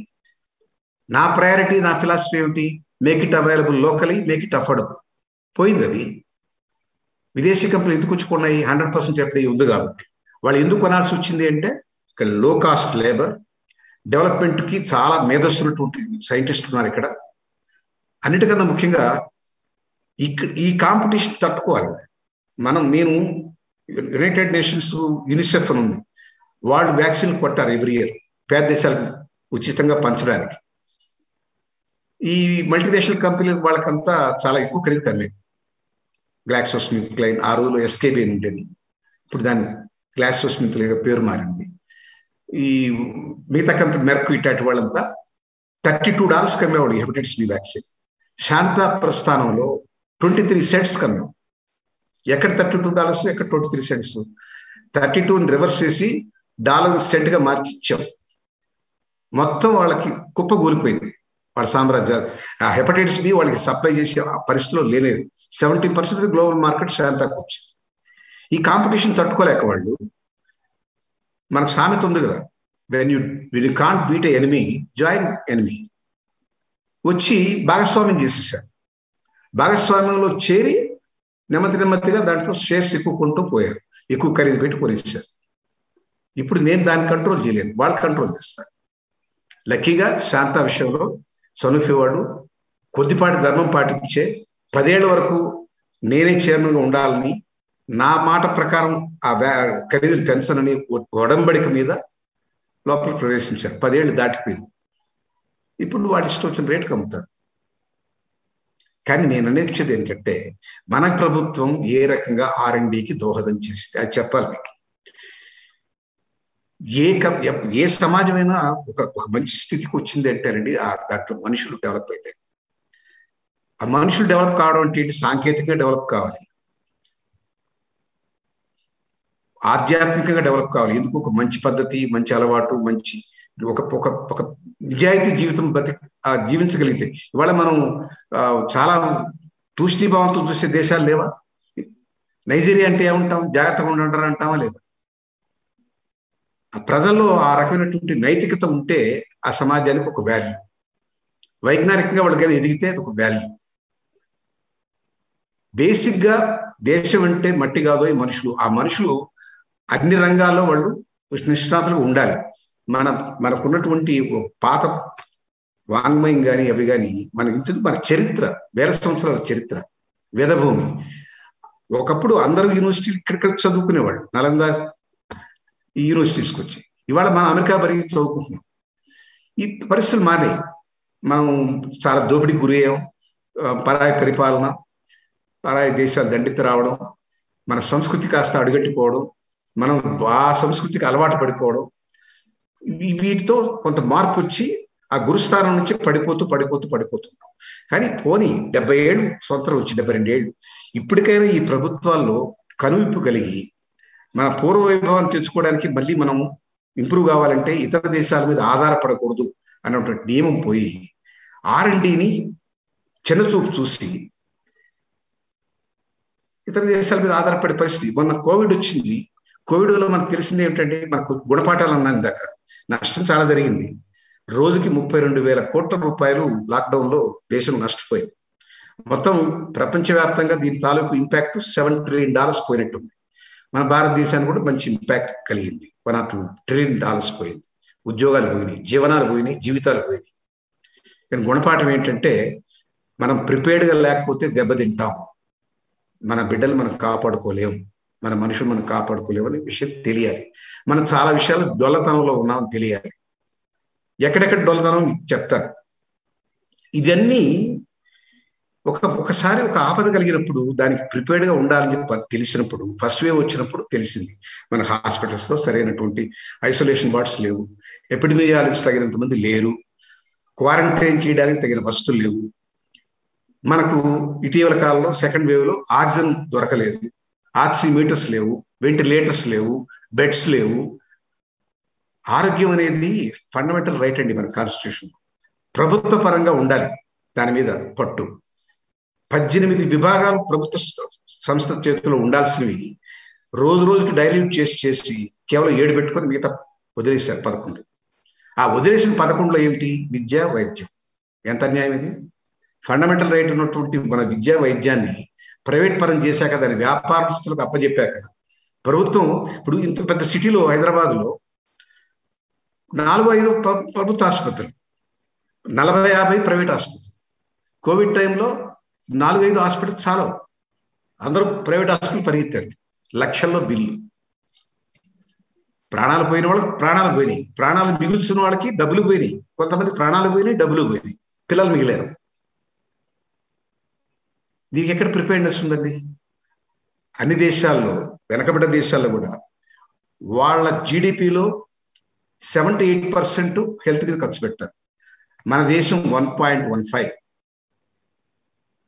ధర్మం ఇది. మన వార్షిక బడ్జెట్ డిఫెన్స్ కి 4,71,000 కోట్లు. అవసరమా? మన పొరుగు దేశం పాకిస్తాన్ ఎప్పుడో మన మీద దండెత్తుని భయపడి రాఫెల్ విమానాలు అవన్నీ తెచ్చుకుని ప్రతి సంవత్సరం ఇంత హై బడ్జెట్ పెట్టి, హైయెస్ట్ బడ్జెట్ ఫర్ డిఫెన్స్. మీకు తెలుసా, 4,71,000 కోట్లు దానికి బడ్జెట్ అయితే రక్షణ వ్యయానికి. ఆరోగ్యానికి 69,000 కోట్లు. ఏ మూలకది? 69,000 కోట్లతో నీ ప్రజలు ఎలా కాపాడుకుంటారు? బార్డర్ కాపాడుకోవడం ముఖ్యమే, నీకు కాదు. అక్కడ మన మట్టిని మనం కాపాడుకోవాలి. దేశం అంటే మట్టే కాదు, మనుషులు కూడా కదా. ఒక యుద్ధం వస్తే, ఒక కార్గిల్ వార్ వస్తే 40-50 మంది చచ్చిపోయారు, 100 మంది చచ్చిపోయారు. ఈ కోవిడ్ వస్తే ఎంతమంది పోయారండి? లక్షలు పోలేదా? వాళ్ళని కాపాడుకోవాల్సిన బాధ్యత మనకు లేదా? మనకు టెస్ట్ కిట్స్ లేవు. మన వ్యాక్సిన్ చేసే సమర్థత ఉంది ఈ దేశంలో లక్కీగా. కానీ దాని డెవలప్మెంట్కి డబ్బు ఇచ్చారా? మనం ఎగతాళి చేసినటువంటి ట్రంప్ $8 బిలియన్ ఖర్చు పెట్టాడు, డిఫరెంట్ సంస్థలకు ఇచ్చాడు, మీరు వ్యాక్సిన్ డెవలప్ చేసి ఇవ్వండి అని. మన ప్రభుత్వాలు ఏమైనా ఇచ్చినాయా? మొన్న చేతులు కాలేక ఆకులు పట్టుకున్నట్టుగా సెకండ్ వేవ్ వచ్చాక భారత్ బయోటెక్కి, సీరం ఇన్స్టిట్యూట్కి వాళ్ళకు 6,000 కోట్లు, వీళ్ళకు 3,000 కోట్లు ఎంత ఇచ్చారు.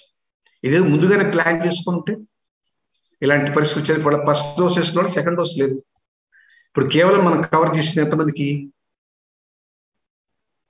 7.8%, 8% పాపులేషన్కి, అంటే 2 డోసులు. మీ అందరికి కవర్ చేయాలంటే ఎంతకాలం పడుతుంది? 1.5 years, 2 years పడుతుంది. ఇతర దేశాలు కూడా మేము వ్యాక్సిన్ ఇవ్వగల స్థాయిలో ఉన్నామని చెప్పి అనుకున్న మనం మన దేశంలో 2వ డోసు ఇచ్చే పరిస్థితులు లేకపోవడానికి కారణం ఏమిటి? అన్ప్రిపేర్డ్నెస్.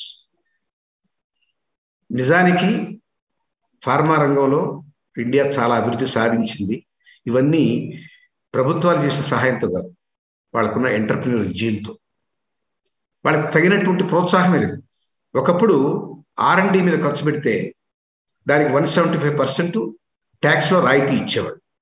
175 నుంచి 150 చేశారు, 150 నుంచి 100 చేశారు, 50 చేశారు, ఇప్పుడు 0. ఏమి సంకేతం ఇచ్చినట్టు మీరు ఇండస్ట్రీకి? మీరు R&D చేయొద్దనే కదా. R&D చేసుకోగలిగితే ఎవరి మీద ఆధారపడాల్సిన అవసరం లేదు. R&D చేసుకోగల సత్తా, మేధస్సు మనకు ఉన్నాయి, వాళ్ళు వాడుకోవట్లేదు. ఇంతెందుకు పోనీ ప్రైవేట్ సంస్థలు వదిలేద్దాం, మేమంతా లాభం కోసమే పనిచేస్తున్నాం. ప్రభుత్వ అధీనంలో ఉన్నటువంటి 40 CSIR ల్యాబొరేటరీస్లో మహా మేధావంతులైన సైంటిస్ట్ ఉన్నారు, అద్భుతం.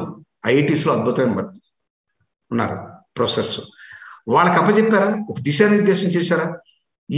మీ మేధస్సును వాడి పేపర్స్ పబ్లిష్ చేయడం కన్నా develop a product or develop a service for the humanity అన్న దిశానిర్దేశం చేసిన నాయకుడు ఎక్కడున్నాడు మన దేశం? వాళ్ళకి ఆ మ్యాండేట్ లేదు కాబట్టి పాపం వాళ్ళు ఫండమెంటల్ రీసెర్చ్ చేస్తారు, పబ్లిష్ చేస్తారు, ఇతర దేశాలకు వెళ్ళి పేపర్స్ ప్రజెంట్ చేస్తారు. ఇండియా నుంచి చాలా మంచి పేపర్స్ వచ్చినాయి అనిపించుకుంటారు, వస్తారు, ప్రమోషన్ తీసుకుంటారు. వాళ్ళకి చెప్పే ఉంటే మీరు ఈ వ్యాక్సిన్ చేయండి, డెఫినెట్గా. ఇతర దేశాల్లో వ్యాక్సిన్ అంతా కంపెనీ డెవలప్ చేయలేదు, ఏ యూనివర్సిటీయో డెవలప్ చేసిన ప్రూఫ్ ఆఫ్ కాన్సెప్ట్, దాన్ని స్కేలప్ చేసి కమర్షియల్ చేసేది కంపెనీ. అంటే అక్కడ యూనివర్సిటీస్లో మేధోబలం బ్రహ్మాండంగా ఉంది, వాళ్ళకి నిధులు ఉన్నాయి, ప్రొఫెసర్స్ జీతాలు ఇచ్చే సత్తా ఉంది, ఎండోమెంట్ ఫండ్స్ ఉన్నాయి. మన దేశంలో అన్ని యూనివర్సిటీస్కి వైస్ ఛాన్సలర్స్ వెళ్ళారు ఇటీవల వరకు. 2-3 ఏళ్ళు వైస్ ఛాన్సలర్ లేకుండా గడిపేశాం. వాళ్ళు ఫండ్స్ లేవు, ఉన్న వాళ్ళకి జీతాలు ఇవ్వలేరు. అక్కడే మేధోబలం ఎక్కడి నుంచి వస్తుంది? ఆవిష్కరణలు ఎక్కడ జరుగుతాయి? మనకున్నటువంటి మేధస్సుని వాడుకోనటువంటి ప్రభుత్వాలు, అన్ని ప్రభుత్వాలు, నేను ఒకరంటలేదు, 70 ఏళ్ళ నుంచి జరుగుతున్నటువంటి ఘోరమే ఇది. తొలిమలిలో స్వాతంత్రం వచ్చిన కొత్తలో కనీసం ఒక ISRO అని, DRDO అని ఇట్లాంటి సంస్థలు వచ్చినాయి. బార్క్ అని, బాబా అటామిక్ రీసెర్చ్ సెంటర్, BHEL అని, BHPV అని. ఆ తర్వాత ఏమొచ్చినాయండి? ఆ యుగం స్వర్ణయుగం, ఫస్ట్ 10 years 15 years, తర్వాత ఏం లేదు. ఇప్పుడంతా ఉచితాలకి బళ్ళారు. ఉచితం అనేది ఏమిటి? ప్రజల్ని సంక్షేమ పథకం అని చెప్తారు. అన్ని ఉచితంగా పంపించిన తర్వాత వస్తు ఉత్పత్తికి కావాల్సినటువంటి కార్మికులు దొరకకుండా పోయారు. ఇవాళ వ్యవసాయం చేయడానికి కావాల్సిన కార్మికులు లేరు. ఎందుకు అంటే ఆ ఇంట్లో నిరుద్యోగ భృతి ఒక యువకుడికి, పెద్ద ఆయనకి పెన్షన్, ముసలమ్మకి డ్వాక్రా మహిళ ఆమెకేదో ఇస్తారు, ఇంకెవరో లేడీ ఉంటే ఇంకేదో పేరు పెట్టిస్తారు. 25,000 30,000 ప్రతి ఇంటికి ఉచితంగా ఎవ్రీ మంత్ సప్లై చేస్తుంది గవర్నమెంట్. ఎవరు వచ్చి పనిచేస్తారు? పనిచేసే తత్వం పోలేదా? బిచ్చగాళం చేయలేదా మనం ప్రజల్ని? ఈ దేశంలో పనిచేసే కార్మికులు ఉన్నారా, లేకపోతే అడుగుదేని బిచ్చగాళ్ళు ఉన్నారా? వాళ్ళందరూ మాట కరెక్టే కదా WHO వాళ్ళు, these beggars come with begging bowl for subsidised vaccines అని.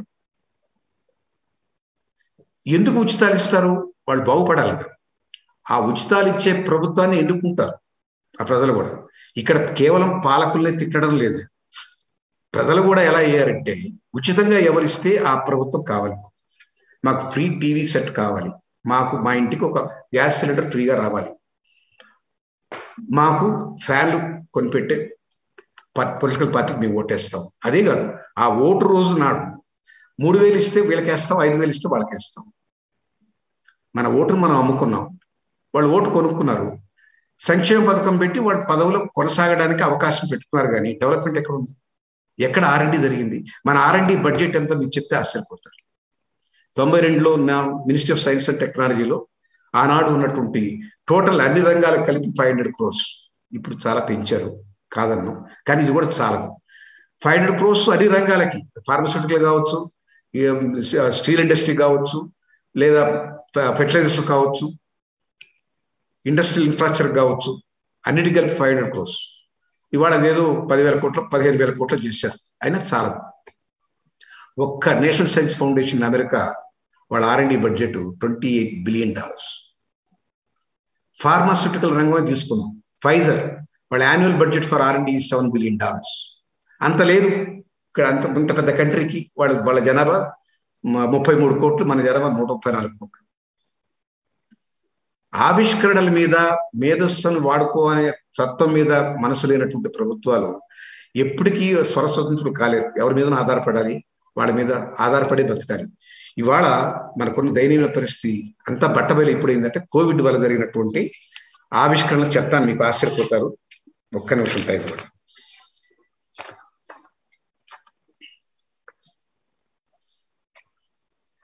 మనకు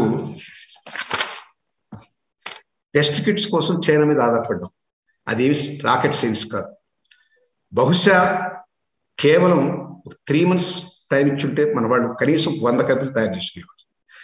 చైనా నుంచి టెస్ట్ కిట్లు ఏవి అన్ని ఫాల్స్ పాజిటివ్, ఫాల్స్ నెగిటివ్ రకరకాలు. ఇప్పుడు సెకండ్ వేవ్ లో తయారు చేశారు. ఆ ఫస్ట్ వేవ్ లో జరిగినటువంటి ఇబ్బంది వల్ల సెకండ్ వేవ్ నిద్ర మేలుకున్నారు. కానీ సెకండ్ వేవ్ నిద్ర మేలుకుంది ఏంటంటే ఎక్కువ బెడ్స్ తయారు చేసుకోలేకపోయారు. ఎందుకని? ఓవర్ నైట్ డాక్టర్స్ తయారు కాదు. WHO స్టాండర్డ్ ప్రకారం ప్రతి 1000 మందికి 16 మంది డాక్టర్లు ఉండాలి. ఎక్కడున్నారు? మనకు లేరు. క్యూబా చిన్న దేశం. క్యూబా చిన్న దేశంలో వాళ్ళు డాక్టర్స్ని విపరీతంగా ఉత్పత్తి చేసి అన్ని దేశాలకి సహకారంగా పంపిస్తుంది. డబ్బుల కోసం. డబ్బులు ఇస్తూ తీసుకుంటారు, లేకపోతే ఊరికే కూడా ఇస్తారు డాక్టర్. మన దేశంలో తగినంత డాక్టర్ తయారు కాకపోవడానికి కారణం ఏమిటి? ఒక మెడికల్ కోర్స్ చదవాలంటే వాడి ఖర్చు 3 కోట్లు 4 కోట్లు. ఎంతమంది పెట్టుకోగలరు? క్యూబాని అడిగితే మేము ఒక డాక్టర్ తయారు చేయడానికి మాకు అయ్యే ఖర్చు 6 లక్షల నుంచి 7 లక్షలు అన్నారు. మన దేశంలో 3 కోట్లు 4 కోట్లు. ఎక్కడ జరిగింది అంత లోపం అని ప్రైవేట్ మెడికల్ కాలేజెస్. విద్యని ఎప్పుడైతే ప్రైవేట్ పరం చేశామో పోయింది. దానికి ఆ వాల్యూ, అది వ్యాపారం అయిపోయినప్పుడు దేశానికి కావాల్సినటువంటి ఉత్పత్తి ఎక్కడ జరుగుతుంది? ఇలా ఎన్నో లోపాలు బయటకు వచ్చినాయి. ఆ కోవిడ్ టైంలో మనకు హాస్పిటల్స్ లో బెడ్స్ లేవు, వెంటిలేటర్స్ ఫ్యాక్టరీస్ అప్పటికప్పుడు సెకండ్ వేవ్ తయారు చేద్దాం అనుకుంది, అది చేయలేకపోయారు. మానిటర్స్ లేవు, మాస్కులు ఏదో ఉత్పత్తి చేశారు కానీ తగినన్ని లేవు. ఇవన్నీ ఎన్నిటికో కొరత. మనకి ఎన్నిటికి కొరత ఉందో తెలిసి వచ్చింది. సెకండ్ వేవ్ ప్రిపేర్ అయ్యి ఉండాలి, కాలేదు. ఇప్పుడు థర్డ్ వేవ్ కూడా వస్తుందంటున్నారు, ఇంకా అవుతారంటే ఇట్టా టైంలో సెకండ్ వేవ్ రావడానికి కారణం ఏమిటి? కుంభమేళాలు జరుపుకున్నాం, ఎలక్షన్ జరుపుకున్నాం, ఎలక్షన్ ర్యాలీస్ లక్షల మంది పాల్గొన్నారు. అంటే మనకేమిటి? పదవే ముఖ్యం కానీ ప్రజలు కాదు కదా. ఈ అనేకమైనటువంటి లోపాలు భారతదేశంలో జరుగుతున్నాయి. గతంలో జరిగినాయి, ఇప్పుడు జరుగుతున్నాయి, ఇట్లాగే జరుగుతాయి కూడా. ఎందుకని అంటే మేధావంతులు ఎవరు రాజకీయాల వైపు రావటం లేదు. నేనంటాను ఇంజనీర్లు తక్కువ లేదు, సైంటిస్ట్ తక్కువ లేదు. ఎక్కడైనా లీడర్స్ని తయారు చేసేటువంటి ఇన్స్టిట్యూట్ కానీ యూనివర్సిటీ కానీ ఉందా? లేదు కదా. వాళ్ళు డాక్టర్స్ చదవండి, ఇంజనీరింగ్ చదవండి, మీరు మళ్ళీ పొలిటికల్ సైన్స్ చదివి లీడర్స్గా ఎదగండి. మనకున్నటువంటి అనేక మంది మంత్రులు బహుశా చాలా మంది బొట్టం వేలుతో ముద్ర వేసేవాళ్ళే. వాళ్ళు ఎవరి మీద ఆధారపడుతున్నారు? సెక్రటరీస్ మీద ఆధారపడుతున్నారు. అలాంటప్పుడు వాళ్ళని ఎందుకు ఒక డాక్టరే ఒక మెడికల్ యూనివర్సిటీకి వైస్ ఛాన్సలర్ కావడం, లేకపోతే ఒక డాక్టరే హెల్త్ మినిస్టర్ కావడం, ఒక ఇన్ఫ్రాస్ట్రక్చర్కి ఒక ఇంజనీర్ మంత్రి కావడం, ఇలాంటివి జరిగితే దేశం డెఫినెట్ గా బాగుపడుతుంది. విద్యావంతులందరూ they are shied away from politics. కేవలం స్వార్థంతో 4 డబ్బులు చేసుకోవాల్సిన వాళ్ళే రాజకీయాల్లోకి వచ్చారు. మేధావంతులు దాన్ని క్వశ్చన్ చేయట్లేదు. ఎలక్షన్ మేనిఫెస్టోలో మీకు ఇన్ని ఉచితాలు ఇస్తామని చెప్పినటువంటి ఆ పార్టీని టిక్ చేసి ఎన్నుకున్నారే కానీ ఎక్కడయా నీ అభివృద్ధి? మాకు సంక్షేమం కాదు కావాల్సింది. నువ్వు ఎంత డబ్బు R&D మీద ఖర్చు పెడుతున్నావు, ఎన్ని ఆవిష్కరణలకు అవకాశం కల్పిస్తున్నావు, ఎన్ని ల్యాబొరేటరీస్ కొత్తగా క్రియేట్ చేస్తున్నావు, ఎన్ని పరిశ్రమలు ప్రభుత్వ రంగంలో ఏర్పాటు చేస్తావు.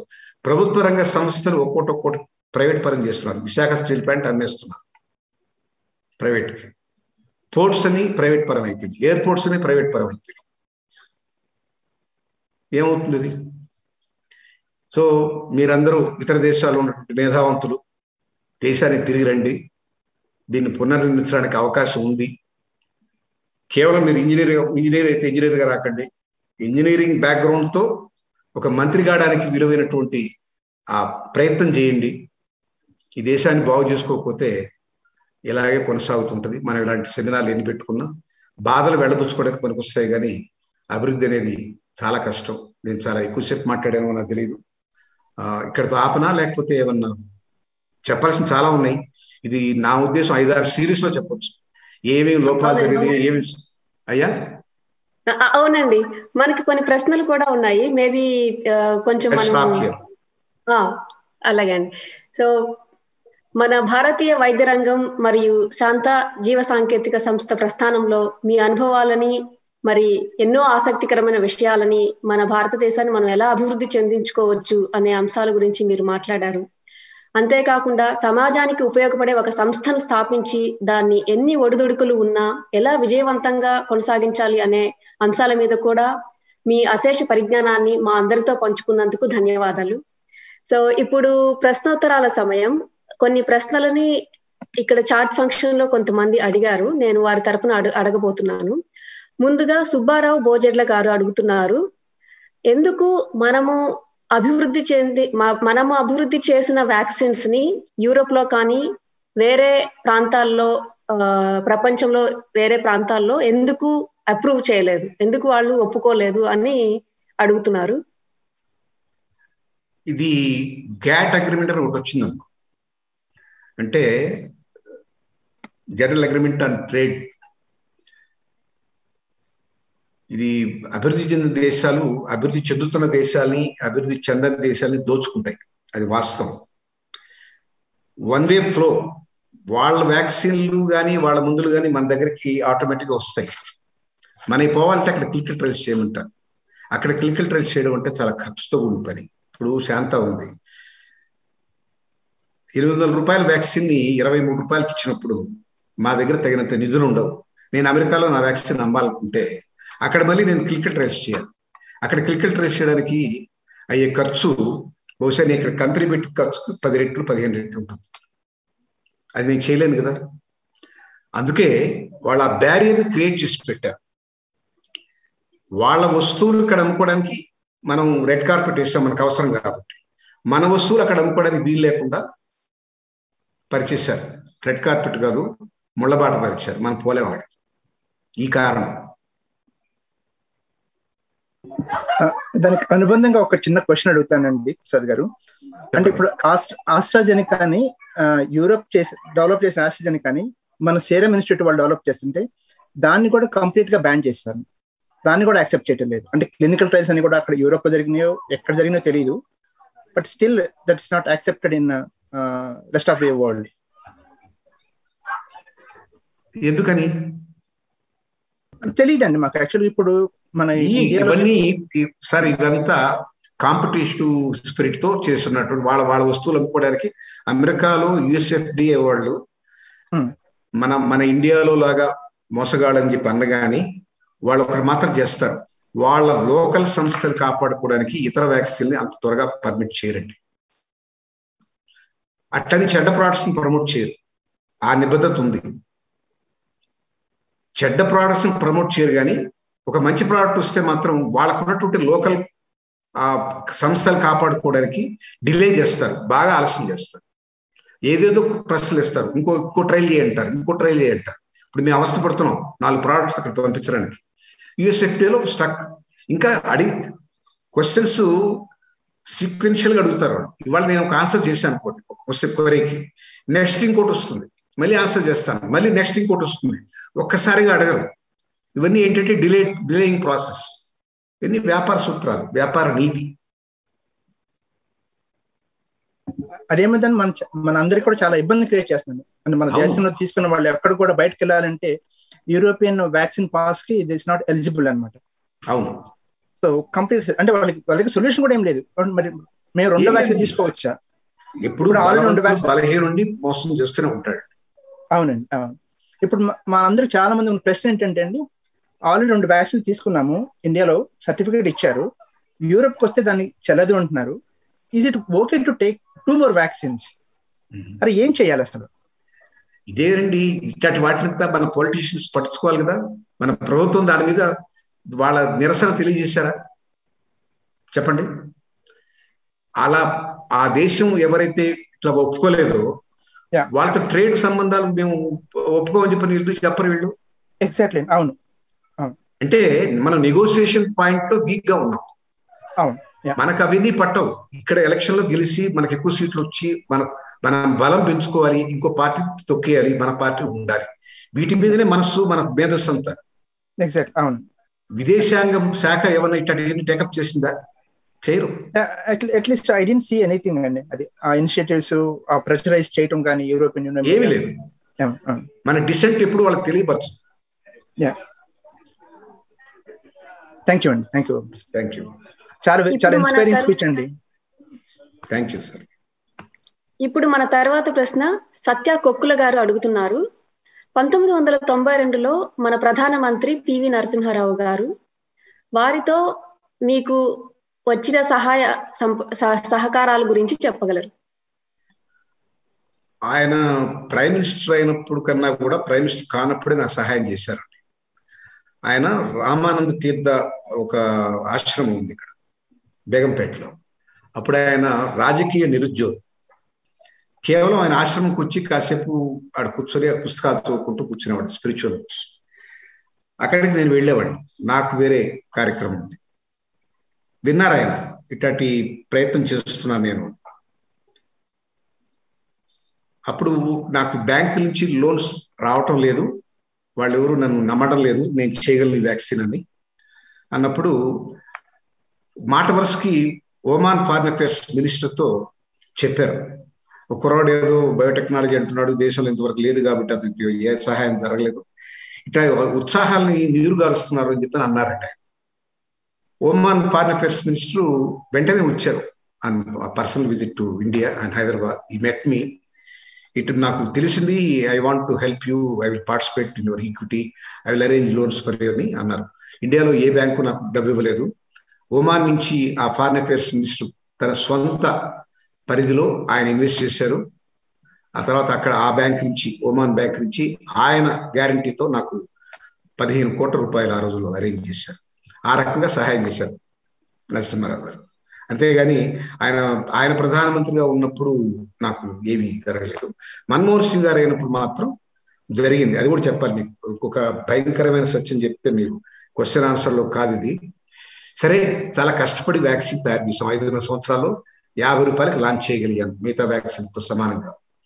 మరి ఇమ్యూనైజేషన్ షెడ్యూల్ పెట్టాలి కదండి మన ప్రభుత్వం, పెట్టలేదు. 97లో మేము లాంచ్ చేసాం. అప్పుడు ఆరోగ్య శాఖ మంత్రిగా ఉన్నటువంటి అంబుమణి రామదాస్ గారు పెట్టలేదు. ఎందుకయ్యా పెట్టలేదు, దీన్ని నేను చేసింది మీకోసం కదా అని అంటే, నో దానికి కుదరదు, 25 crores పార్టీ ఫండ్ ఇస్తే చేస్తా అన్నారు. నేను ఇవ్వనన్నాను, పెట్టలేదు. 11 సంవత్సరాలు గడిచిపోయింది. మన్మోహన్ సింగ్ గారు వచ్చారు, ఆయనకి చెప్పారు, ఆయన ఒక కమిటీలో నేనున్నాను మెంబర్గా. ఇటు జరిగింది అన్యాయం అని అంటే అయ్యయ్యో అనుకొని ఆయన అప్పుడు 2011లో దీన్ని ఇమ్యూనైజేషన్ షెడ్యూల్లో చేర్చారు. 97లో మన వ్యాక్సిన్ తయారైంది, 2008లో అనుకుంటా, నాకు బాగా గుర్తులేదు. కానీ మీకు విశేషం చెప్పాలి, వాజ్పేయి గారు ప్రైమ్ మినిస్టర్ ఉన్నప్పుడు వ్యాక్సిన్ లాంచ్ చేశాము. ఆయన పాకిస్తాన్కి ఎప్పుడేదో సంధి చేస్తూ లక్నో బస్సు సుహృద యాత్ర అని చెప్పి పెట్టారు, వాళ్ళతో స్నేహం సంబంధాలు పెంచాలి. అప్పుడు వాళ్ళు నీ బస్సు సంగతి పక్కన పెట్టాయా, మాకు ముందు వ్యాక్సిన్ కావాలి, శాంత వ్యాక్సిన్ కావాలని అడిగితే 1 million doses డొనేట్ చేశాం వాజ్పేయి గారి ద్వారా. మన పొరుగు దేశం, మనతో అంత సంబంధాలు సరిగలేని దేశం మన వ్యాక్సిన్ వాడుకుంది, మన దేశం వాడుకోలేదు. అంటే మేము ప్రజలకు అమ్ముతున్నాం ప్రైవేట్గా. ఇమ్యూనైజేషన్ షెడ్యూల్ చేరిస్తే ప్రతి బిడ్డకి, ఎక్కడో మారుమూల విలేజ్లో ఉన్నటువంటి బిడ్డలు కూడా అది ఉండేది. అది జరగలేదు. రాజకీయాలు. ఇది చాలా దురదృష్టకరమైన విషయం. చాలా ఎంత నేను డయాబెటిక్ అయిన కారణమే ఇది. ఎంత కోపము, ఎంత బాధ, ఎంత అసహనం వచ్చేదంటే ఏం కర్మరా ఈ దేశం. 2011 దాకా అది ఇంప్లిమెంట్ కాలేదు. ఎన్నో అవార్డులు ఇస్తారు, ఎవరు కావాలండి అవార్డులు? మన సంపద మనం తయారు చేసుకున్న వస్తువు మనం వాడుకోకుండా దానికి ఏదో ఎక్స్పెక్టేషన్స్ పెట్టుకొని అది ఇస్తే కానీ చేయని చెప్పానంటే ఇది ఎక్కడున్నాం మనం? బంగ్లాదేశ్ వాడుకుంది, పాకిస్తాన్ వాడుకుంది, నేపాల్ వాడుకుంది, శ్రీలంక వాడుకుంది, మయన్మార్ వాడుకుంది, మనం మాత్రం వాడలేదు. అంటే వాడుతున్నాం, ప్రభుత్వం వాడలే. మేము ప్రైవేట్గా మేము ఎంత అమ్మగలము? మేము విలేజ్కి వెళ్ళలేం కదా. చిన్న సంస్థ, మెట్రోపాలిటన్ సిటీస్లో అమ్మాము, అక్కడ పిల్లలకి వేసుకున్నారు. మరి విలేజెస్కి, ప్రైమరీ హెల్త్ సెంటర్కి వెళ్తే విలేజెస్కి వెళ్తుంది. ప్రైమరీ హెల్త్ సెంటర్కి వెళ్ళేది ఇప్పుడు ప్రభుత్వం కొంటే, ప్రభుత్వం కొనకపోతే ఎలా వెళ్తుంది? అవును. ఇప్పుడన్నా మేలుకొని మన ఇమ్యునైజేషన్ ప్రణాళికలో ఉంచినందుకు వాళ్ళ దీర్ఘ నిద్రమా మేలుకోవడం కష్టం. 11 సంవత్సరాల తర్వాత. ఓకే, ఇప్పుడు మన తదుపరి ప్రశ్నని కొండయ్య కావూరి గారు అడుగుతున్నారు. ఒక సంస్థ వ్యవస్థాపకులుగా మీరు మీ పదవీ విరమణ ప్రణాళికని ఎలా చేసుకున్నారు? ప్రస్తుతం మీ జీవన విధానం ఎలా ఉంది? సంస్థ నుంచి 10 ఏళ్ల పాటు నేను ఉండాల్సినటువంటి అగ్రిమెంట్ ఉంది. చైర్మన్ గా కంటిన్యూ అయ్యాను. అప్పటి వరకు నా ప్రమేయం ఉంది ఆ ధరలు పెంచకూడడం అనే విషయం మీద. 10 ఏళ్ల తర్వాత వాళ్ళ వ్యాపారం వాళ్ళు చేసుకోవాలి కదా, తప్పనిసరిగా నేను వాళ్ళకి అనుమతి ఇవ్వాలి. ఆ అనుమతి ఇవ్వడంలో నాకు ఇష్టం లేక అక్కడ వాళ్ళ ధరలు పెంచిన సందర్భంలో నేను very fundamental philosophy of the Shanta use to make it available, make it affordable. అది పోతుంది కాబట్టి నేను రిజైన్ చేశాను చైర్మన్ గా. కానీ వాళ్ళు ఇంకా నన్ను రిలీవ్ చేయలేదు. మామూలు ఎంప్లాయీకే మేము 3 నెలలు 4 నెలలు అడుగుతాం రిలీవింగ్ పీరియడ్, నువ్వు చైర్మన్ గా ఉండి అప్పుడే పోతే ఎట్లా, కొంతకాలం సాగాలి అని చెప్పి అంటున్నారు, సాగదీస్తున్నారు. నేనైతే మానసికంగా లేనక్కడ. కాకపోతే నేను వేసిన చెట్టు కాబట్టి అప్పుడప్పుడు వెళ్ళి నా ఎంప్లాయీస్ని పలకరించి వస్తాను. ఇంకా ట్యాగ్ ఉంది చైర్మన్ అని, నాకు మనసు అయితే లేదు అక్కడ. నేను ఎలా గడుపుతున్నానంటే నాకు అనేక కార్యక్రమాలు ఉన్నాయి, చేయదగ్గ కార్యక్రమాలు ఏదో నేను చేస్తున్నాను.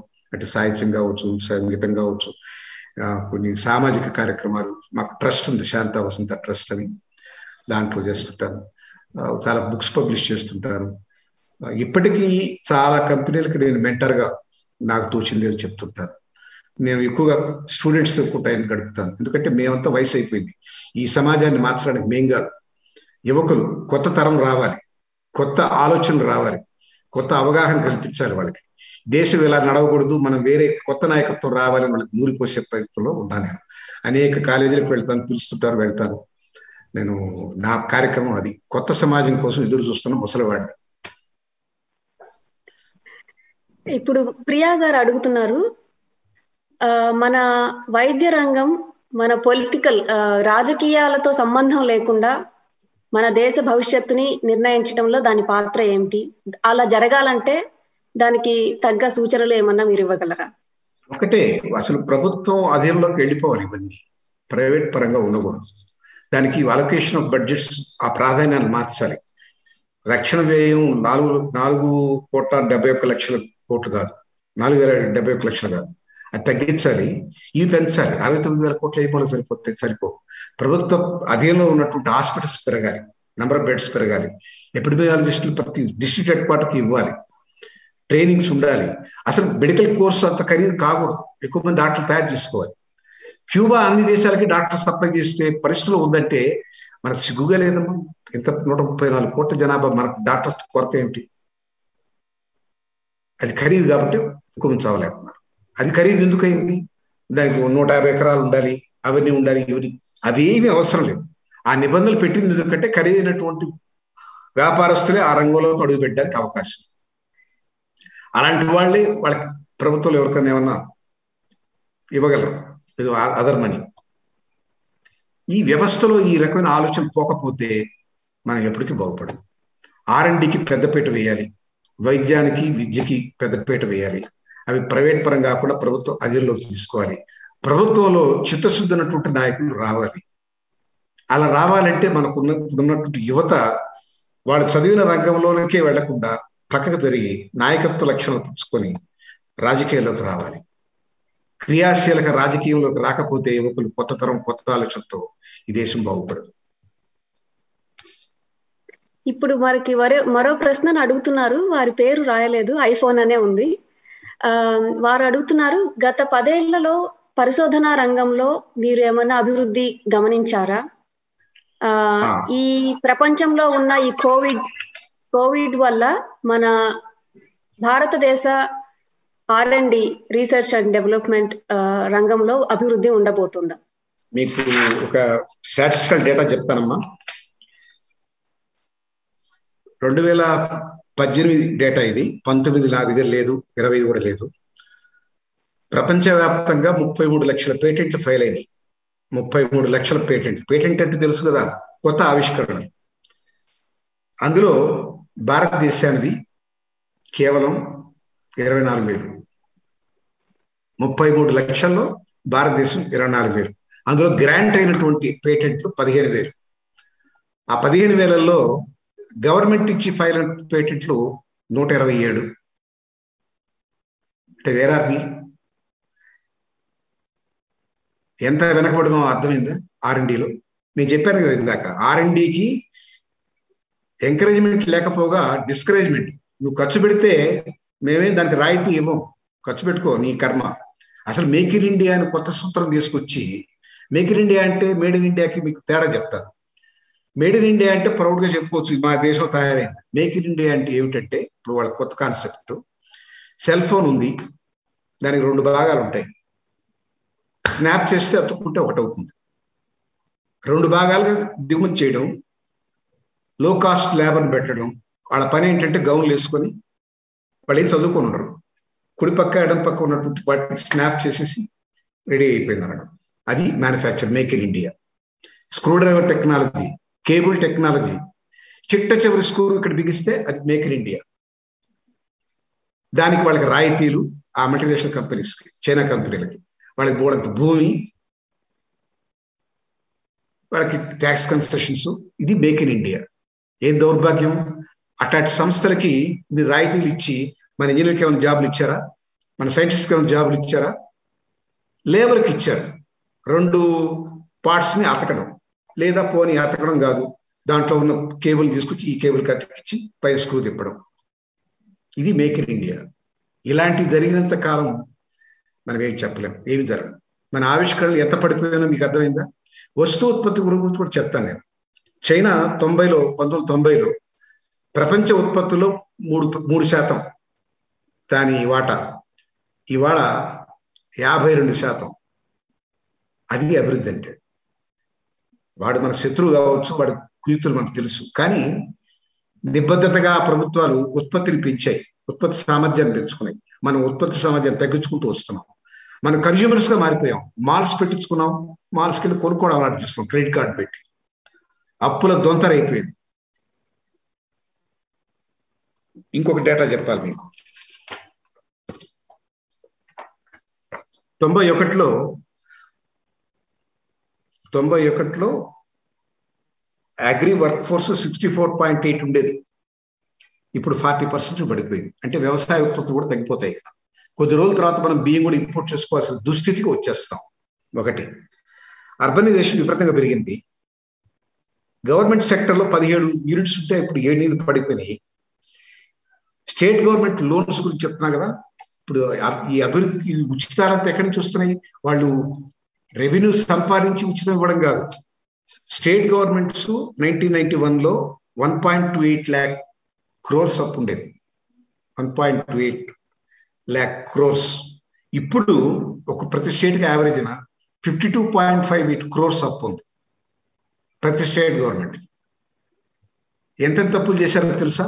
మీకు మీరు ఒకవేళ ఇండియాలో ఉంటే, మీరు లేరు కదా, తలసరి ఒక్కో నెత్తిన 10 లక్షలు 15 లక్షలు పడిపోయింది మన అప్పు బాకీ. ప్రతి ఒక్కరు, కూలోడు కావచ్చు, ధనవంతుడు కావచ్చు. ఈ ఉచితాలు ఇవ్వడానికి విపరీతంగా లోన్స్ తీసుకొని స్టేట్ గవర్నమెంట్లు ఇచ్చేస్తున్నారు, వాళ్ళ పదవిని కాపాడుతున్నారు. జయలలిత గారు ఏం చేశారు? ప్రతి ఇంటికి కలెక్టివ్ ఇచ్చారు, గ్రైండర్ ఇచ్చారు, మిక్సీలు ఇచ్చారు, సైకిల్ రిక్షాలు ఇచ్చారు, ఆటోలు ఇచ్చారు. ఎక్కడి నుంచి వచ్చినాయి ఈ డబ్బులంతా? రెవెన్యూ జనరేట్ చేసి కాదు, అప్పులు చేసి ఇచ్చేసారు. అప్పులు ఎవరు కట్టాలి? నెక్స్ట్ వచ్చే ప్రభుత్వం. వాళ్ళు కట్టరు, వాళ్ళు ఎక్కువ అప్పు చేసి నెక్స్ట్ గవర్నమెంట్ పాస్ ఆన్ చేస్తారు. దీన్ని ఏమంటారంటే ఉపాధి రహిత అభివృద్ధి. ఎవరికి ఉద్యోగాలు ఉండవు, అందరికీ ఫ్రీగా డబ్బు వెళ్తుంటుంది. ఉపాధి రహిత అభివృద్ధి అనేది ఎంత ప్రమాదం ఇప్పుడు మనకు తెలియటం లేదు. రానున్న కాలం గడ్డు కాలం, మన బిడ్డలు ఎలా బతుకుతారో నాకు అది వర్రీ. ఇంకా చాలా ప్రశ్నలు ఉన్నాయి, కానీ సమయాభావం వల్ల అన్ని అడగలేకపోతున్నాము. మరొకసారి డాక్టర్ వరప్రసాద్ గారికి మనస్ఫూర్తిగా నా ధన్యవాదాలు.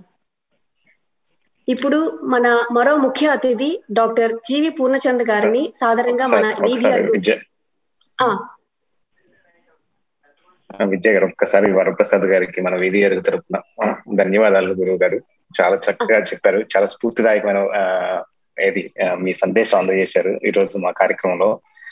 ముఖ్యంగా మీరు చాలా చాలా మంచి విషయాలు, యువత ఎటువంటి మార్గం వైపు వెళ్ళాలి, మనం కొత్త అన్వేషణలు ఏ విధంగా మనం స్ఫూర్తినివ్వాలి, ఇవన్నీ కూడా చాలా మంచి స్ఫూర్తిదాయకమైన సందేశం అందజేస్తారు గారు. ధన్యవాదాలు. నిరాశపరచడం నా ఉద్దేశం కాదండి, సమాయత్తం కావాలని చెప్పడమే. అన్ప్రిపేర్డ్ గా ఉండకండి, ప్రిపేర్డ్ గా ఉండండి, అంతవరకే.